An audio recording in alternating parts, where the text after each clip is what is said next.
ലോകം കണ്ട തീവ്രവാദികൾക്കെല്ലാം മയ്യത്ത് നിസ്കരിക്കുന്ന നാടായി കേരളം മാറിയെന്ന് സ്വതന്ത്ര ചിന്തകനും എക്സ് മുസ്ലിമിസ്റ്റുമായ ഡോക്ടർ ആരിഫ് ഹുസൈൻ തെരുവത്ത്. മതം വിട്ടവനെ കൊല്ലണമെന്നാണ് മദ്രസകൾ പഠിപ്പിക്കുന്നതെന്നും അദ്ദേഹം പറഞ്ഞു. കോയ കോളിംഗ് യൂട്യൂബ് പ്രോഗ്രാമിൻ്റെ വാർഷികാഘോഷ ചടങ്ങിൽ കോഴിക്കോട്ട് സംസാരിക്കുകയായിരുന്നു ഡോക്ടർ ആരിഫ് ഹുസൈൻ.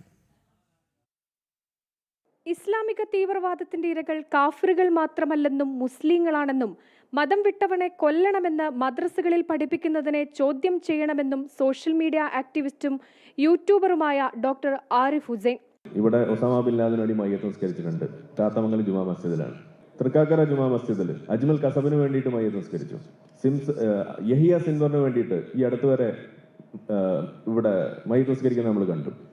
യാക്കൂബ് മേമന് വേണ്ടിയിട്ട് മയ്യത്ത് നിസ്കാരം. ഇങ്ങനെ ലോകം കണ്ട തീവ്രവാദികൾക്ക് വേണ്ടിയിട്ടെല്ലാം തന്നെ മയ്യത്ത് നിസ്കരിക്കുന്ന ഒരു അവസ്ഥ നമ്മുടെ നാട്ടിലുണ്ടാവുന്നു.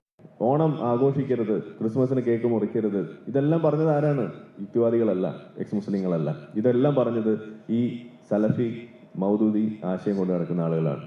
ആരിഫ് ഹുസൈൻ തെരുവത്ത് തന്റെ യൂട്യൂബ് ചാനലിലൂടെ അവതരിപ്പിക്കുന്ന ചോദ്യോത്തര പരിപാടിയായ കോയ കോളിംഗിന്റെ വാർഷികാഘോഷ പരിപാടിയിൽ സംസാരിക്കുകയായിരുന്നു. വാർഷികാഘോഷത്തിന്റെ ഉദ്ഘാടനം ഉസ്താദ് ജലാലുദ്ദീൻ മുസ്ലിയാർ നിർവഹിച്ചു.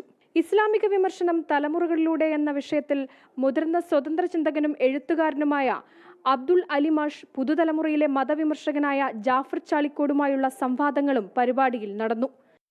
ജനം, കോഴിക്കോട്.